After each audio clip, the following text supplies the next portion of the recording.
నమస్తే, welcome to Disha TV. ప్రస్తుతం మనతో పాటు బీఆర్ఎస్ సీనియర్ నేత మాజీ ఎమ్మెల్యే క్రాంతి కిరణ్ గారు ఉన్నారు. అలాగే దివంగత గద్దర్పై బండి సంజయ్ చేసిన వ్యాఖ్యలపై పెద్ద ఎత్తున రాద్ధాంతం ఇది నడుస్తుంది. ఇదే అంశంపై మాట్లాడదాం. ప్రధానంగా ప్రజాకవిపై కేంద్ర మంత్రి బండి సంజయ్ కొన్ని వ్యాఖ్యలు చేశారు. ఆయనకు అవార్డు ఇచ్చేదే లేదంటూ కూడా చేసిన వ్యాఖ్యలు. ఒకవైపు ఆయన గద్దర్ సంబంధించిన జయంతి సంబంధించిన ఉత్సవాలను ఎలా జరపాలి అని ఫౌండేషన్ ఆలోచిస్తున్న నేపథ్యంలో ఇలాంటి వ్యాఖ్యలు చేయడం అట్లా ఎలా చూస్తారు? అసలు అవార్డు ఏమని నేను ఎవడు అడిగిండా? ఆ కేంద్రాన్ని ఎవడు అడిగిండా? మేము గద్దర్ కుటుంబం అడిగిందా? గద్దరు ఐడియాలజీ ఉన్న వాళ్ళు గద్దర్తో కలిసి ఉన్న స్నేహితులు అడిగిరా? నాకు తెలిసి కుటుంబ సభ్యులు అడగలేరు, మేము మాలాంటి వాళ్ళం కూడా అడగలేము. ప్రభుత్వం అడిగింది. అది ప్రభుత్వం చూసుకుంటుంది. ప్రభుత్వం ఎందుకు ఇచ్చిందంటే ప్రభుత్వం తెలంగాణ ఉద్యమంలో ఉన్న కొందరు లిస్టులో భాగంగా ప్రభుత్వం ఇచ్చుకున్నది. గద్దరన్న పట్ల ఉన్న అభిమానానికి ఆ ప్రభుత్వం ఇచ్చుకుంది. నీకు అట్లాంటి ఒక నికృష్టమైన అభిప్రాయం నీకు ఉంది కనుక నువ్వు ఇయ్యదలుచుకోలేవు, ఇయ్యలేవు, అయిపోయింది. దానికి నువ్వు ఇప్పుడు పట్టుకొని గద్దరన్న నక్సలైటు అందుకే నేను ఇయ్యలేను అని అంటే మరి అసలు నీకు ఉండాలి, నీకు ఆ సోయి ఉండాలి. తెలంగాణ పుట్టినోడు నువ్వు గద్దరని కూడా తెలియదా నీకు? నేను నక్సలైట్ అని గద్దరనే చెప్పుకున్నాడు. నువ్వు చెప్పేది నువ్వు కొత్తగా చెప్పేది నువ్వు పిచ్చోట్లకి మాట్లాడుతున్నావు. కాకపోతే గద్దరని చెప్పు, నేను నక్సలైట్ ఐడియాలజీతో ఉన్నవాడిని అని చెప్పి గద్దరన్న సత్యంత వరకు కూడా ఎర్ర జెండా చేతిలో పట్టుకొని తిరిగిండు. చెప్పిండు కదా. మరి నువ్వు కొత్త నక్సలైట్ అని చెప్పేదే ఉంది.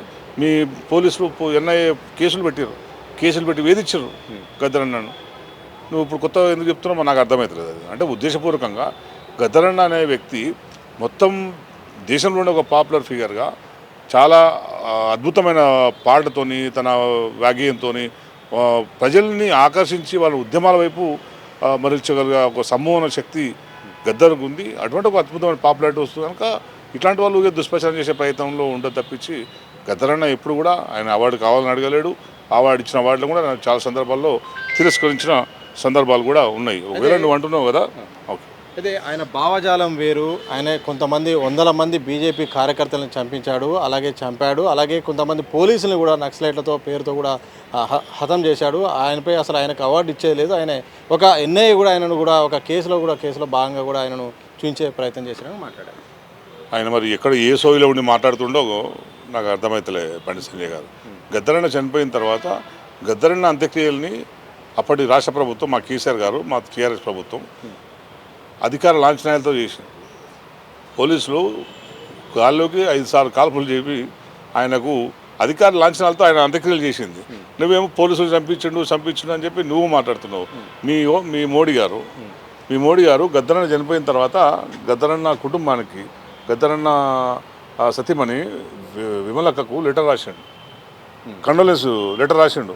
గద్దర్ గారి పోరాటాన్ని శ్లాఘిస్తూ ఆయన పాట ద్వారా అనేక మంది గొంతులేని వారికి ఆయనకు పాట తోడైంది. అనేక మంది ఉద్యమాల్లో పనిచేసి తమ సమస్యల్ని పరిష్కరించుకున్నారు. అట్లాంటి వ్యక్తి కోల్పోవడం అనేది చాలా బాధాకరం అని చెప్పి తను లెటర్ పంపించారు మోడీ గారు. మరి ప్రధానమంత్రి గారు రాసింది కరెక్టా? ప్రధానమంత్రి గారు ఈ లెటర్లో చెప్పింది కరెక్టా? మరి బండి సంజయ్ చెప్తున్నది కరెక్టా? అదే బండి సంజయ్ మరి ఎందుకు మాట్లాడుతున్నాడు ఏంది అనేది మేమైతే అది పార్టీ స్టాండా మరి ఆయన వ్యక్తిగత స్టాండా చెప్పాలని మేము డిమాండ్ చేస్తున్నాం. ఎందుకంటే గద్దరన్న తెలంగాణ మూమెంట్లో ఉన్నప్పుడు మేమందరం కూడా ఆయనతో కలిసి ఆయన డైరెక్షన్లో మేము పనిచేసిన వాళ్ళం. తెలంగాణ మూమెంట్లో ఆర్ఎస్యు నుంచి ఆర్ఎస్ఎస్ దాకా ఐడియాలజీలు అన్నీ పక్కన పెట్టి తెలంగాణ కోసం పనిచేయాలనే నిదానం ఇచ్చిన వాడు ఫస్ట్ గద్దరన్న. మరి నిజంగానే ఓన్లీ నక్సలైట్ సిద్ధాంతం ఉన్న వాళ్ళే రావాలని చెప్పలేడు కదా.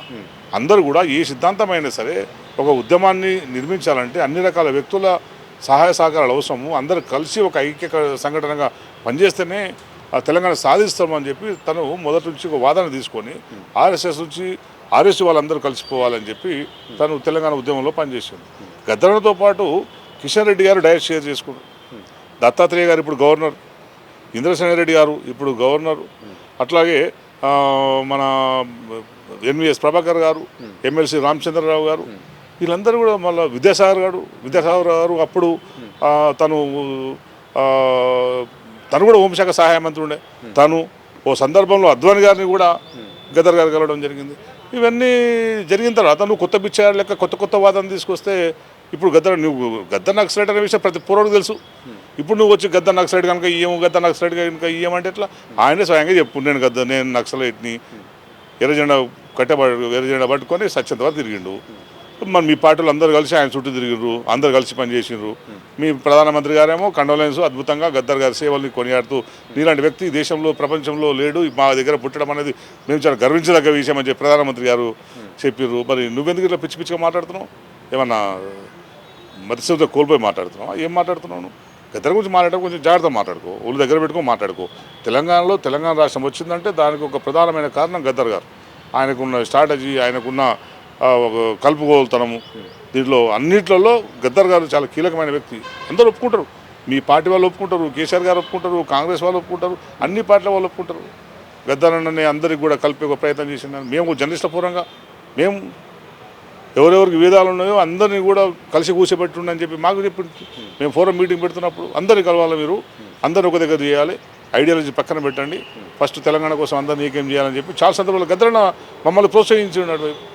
ఇట్లాంటి ఒక విచ్ఛిన్నరకమైన మాటలు ఇవన్నీ. ఇది విచ్ఛిన్నరకమైన ధోరణి. ప్రశాంతంగా తెలంగాణ ఉంటే తెలంగాణలో నాకు తెలిసి బండి సంజయ్ 5 సంవత్సరాల కాలంగా తెలంగాణలో మంట రేపుదామని ప్రయత్నంలో ఉన్నాడు. 2 వర్గాల మధ్యలో కలహాలు సృష్టించాలి, ఎటు పోయి నేను రాజకీయంగా ఏదో గెయిన్ కావాలనే ఒక కుట్ర ఆయన కనిపిస్తుంది తప్పించి వేరేది లేదు. ఇప్పటికైనా కొంచెం జాగ్రత్తగా ఉండి సోయి తెప్పించుకొని మాట్లాడితే బాగుంటుంది. ఆఫ్టర్ నువ్వు ఒక కార్పొరేటర్కి వెళ్ళినోడివి, కార్పొరేటర్గా ఓడిపోయి ఏదో లక్కులో యాక్సిడెంటల్గా ఎంపీ అయినావు, ఏదో నీ మీద ప్రేమతో వేయలేరు, వేరే వాళ్ళ వ్యతిరేకతో నువ్వు గెలిచి ఉంటావు తప్పించి నీ మీద ప్రేమతో వేయలేరు.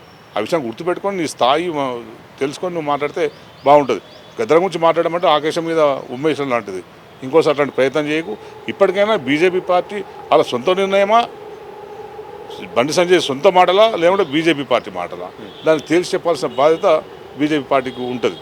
చివరి చెప్పండి, గద్దర్ గురించి ఏం తెలుసుకోవాలి, అలాగే గద్దర్ ఎలాంటి వాడు, పార్టీలకు అతీతంగా అందరూ అభిమానించేవారని మీరు చెప్తున్నారు. సో గద్దర్కు అవార్డులు ఇస్తే ఆయన గుర్తింపు వస్తుందా? ఒకవేళ అవార్డు ఇవ్వాల్సి వస్తే ఎలాంటి అవార్డు ఇవ్వాలి, అసలు ఏంటి గద్దర్ అంటే? గద్దర్ అన్నకు ఏ అవార్డు ఇచ్చినా తక్కువే. గద్దర్ అన్నకు ఏ అవార్డు ఇచ్చినా కూడా తక్కువే. ఎందుకంటే అంత పెద్ద ఉద్యమకారుడు, అంత పెద్ద స్ట్రాటజీ ఉన్నవాడు, అంత మంచి ఆదర్శమైన వ్యక్తి గద్దర్ గారు. ఒక వ్యూహము, ఎత్తుగడ ఎట్లా ఉండాలి, ఒక ఉద్యమాన్ని ముందు తీసుకుపోయేటప్పుడు కానీ, అందరినీ కలగోలుగా ఐక్య కార్యాచరణ పెట్టేటప్పుడు కానీ ఎటువంటి ఆలోచన చేయాలనే దాంట్లో గద్దర్ని మించిన వాళ్ళు, గద్దర్ని ఎవరు తీసుకోలేరు. నువ్వు ఒకరు అర్థం చేసుకునేటప్పుడు నువ్వు వీళ్ళు చెప్తున్నట్టు పలానా వాడు అట్లా ఉన్నాడు పక్కన పెట్టాలి, ఇంకో వీళ్ళు రానియొద్దు, అట్లాంటి మనస్తత్వం ఎప్పుడు కూడా మేము ఆయన దగ్గర చూడలే. ఎవరైనా సరే అందరినీ మనం ఒక గోల్ అనుకున్నప్పుడు ఆ గోల్ సాధించడానికి అందరం కలిసి ఎట్లా పోతాము అనేదాన్ని ఆయన ఎక్కువ చేసేవాడు తప్పించి ఈ పని చేస్తే అవార్డులు వస్తాయి, ఆ పని చేస్తే అవార్డులు వస్తాయి అని ఎప్పుడు గద్దర్ కూడా ప్రాకాలేడు. నువ్వు నంది అవార్డు వచ్చినప్పుడు గద్దర్ తీసుకోలేడు. చాలామంది మీ దగ్గరికి వచ్చి తీసుకోమని అనుకుంటే కూడా గద్దరన్న కూడా చాలా అవార్డులను తిరస్కరించాడు. అవార్డులను పొగడ్తలని ఎప్పుడు కూడా గద్దరన్న ఎంటర్టైన్ చేయలేడు. తను అనుకున్న పని ఏదైతే తెలంగాణ కోసం కావచ్చు, ఏదైతే హక్కుల ఉల్లంఘన జరుగుతుందో హక్కుల ఉల్లంఘన గురించి కావచ్చు, ఈ రాష్ట్రంలో ప్రజలకు సంబంధించిన సమస్యలు ఏమో ప్రజల సమస్యల్ని పరిష్కరించడం కావచ్చు, వీటన్నిటి మీద ఆయన క్రియాశీలకంగా పనిచేశాడు. ఎక్కడైనా అప్రజాస్వామిక వ్యవహరిస్తున్నప్పుడు, చట్టంని వాళ్ళ చేతిలో తీసుకుంటున్నప్పుడు, రాజ్యాంగ హక్కుల ఉల్లంఘన జరుగుతున్నప్పుడు ప్రతి సందర్భంలో గద్దర్ అన్న ఇన్వాల్వ్ అవుతున్నాడు. తను చివరికి గద్దర్ రాజ్యాంగ బుక్కు చేతిలో పట్టుకొని తిరిగాడు. రాజ్యాంగాన్ని పరిరక్షించండి అని చెప్పి చూడండి మీరు, గద్దర్ అన్న తిరిగిన చివరి 5-6 సంవత్సరాల్లో రాజ్యాంగాన్ని పరిరక్షించండి అని చెప్పి భారత రాజ్యాంగాన్ని చేతిలో పట్టుకొని గద్దర్ అన్న తిరిగిండు. మరి హోంశాఖ సహాయ మంత్రి నీకు సిగ్గు ఉండాలి కదా, రాజ్యాంగాన్ని పరిరక్షించాలన్న వ్యక్తిని నువ్వు పోవడాలన్నా లేదా? నువ్వు రాజ్యాంగాన్ని పరిరక్షించాలని చెప్పిన వ్యక్తి అంటే ఈ డెమోక్రసీ మీద నమ్మకం ఉందని అర్థం, ఈ రాజ్యాంగం మీద నమ్మకం ఉందని అర్థం. మరి నువ్వు వదిలిపెట్టుగా అది నీకు కనవాలేదా? మరి నీ పోలీస్ డిపార్ట్మెంట్, నీ ఎన్ఐఏ నీకు చెప్పలేదా? గద్దర్ నక్సలైట్ అంటే రాజ్యాంగం నమ్మడం అంటే ఎన్ఐఏ కేసు పెడతావా? రాజ్యాంగాన్ని అమలు చేయమంటే నువ్వు ఎన్ఐఏ కేసు పెడతావా? ఇటువంటి ఒక విశాలమైన దృక్పథం ఉన్న వ్యక్తి గద్దర్ అన్న. ఇప్పుడు కాంగ్రెస్ పార్టీ రాజ్యాంగాన్ని పరిరక్షించడానికి స్లోగన్ తీసుకున్నది, అది గద్దర్ ఇచ్చిన స్లోగన్, అది గద్దర్ ఇచ్చిన స్లోగన్. అది మీరు కూడా అదే రాజ్యాంగాన్ని కట్టుబడి ఉండండి, రాజ్యాంగాన్ని పరిరక్షించండి, రాజ్యాంగాన్ని అమలు చేయండి, అది మీరు గద్దర్ అన్నకు చేసేది. అంతే తప్పించి గద్దర్ అన్నగా అవార్డు ఇయ్య నేను ఎవడు అడిగిండాను అవార్డు, రేపు నేను ఇచ్చిన అవార్డు కూడా మేము వద్దంటాం. మేము అట్లా అనుకుంటే ఇంతటి అహంకారము ఇంతటి ఇది చేసుకుంటూ పోతే దాన్ని ఇస్తే గద్దర్ అన్న కూడా నిజమైన నివాళి కాదు. అది ఒకవైపు ఏమో గద్దర్ అన్న జన్మదిన ఉత్సవాలు చేసుకుంటున్నాం, గద్దర్ అన్న ఎదిగిన తీరు, గద్దర్ చేసిన ఆయన లైఫ్లో జరిగిన సంఘటనల్ని, ఆయన ఉద్యమాల్లో ఆయన పాత్ర, ఏ ఉద్యమాలని ఆయన ప్రభావితం చేయగలిగినారు, ఏ ఉద్యమాలని ఆయన ఎక్కువ తనతో పాటు ఉంచుకోగలిగినారు, ఆ ఆ ఉద్యమాల్లో ఏది సక్సెస్ అయింది, ఇంకా ఇంకేం చేస్తే బాగుంటుంది, వ్యూహాలు ఎత్తుగడలు ఏ సందర్భంలో ఏమేమి చేసిండు అని ఈ అంశాలన్నీ రేపు తరానికి చర్చనీయంగా జరగాల్సిన టైంలో నువ్వు ఒక పిచ్చివాదాన్ని తీసుకొచ్చి గద్దరు నక్సలైట్ల మనిషి అంటే దాన్ని నాకు తెలిసి అయితే పెద్ద ఎవరు పట్టించుకోరు. గద్దరని చెప్పుకున్న తర్వాత నువ్వేంది ఇంకా నేను నక్సలైట్ అంటే గద్దరని చెప్పుకున్నాక ఇంకా నువ్వు చెప్పేది ఏంది? సో ఇది ఆ సోయిలేని మాటలనే నేను అనుకుంటున్నాను.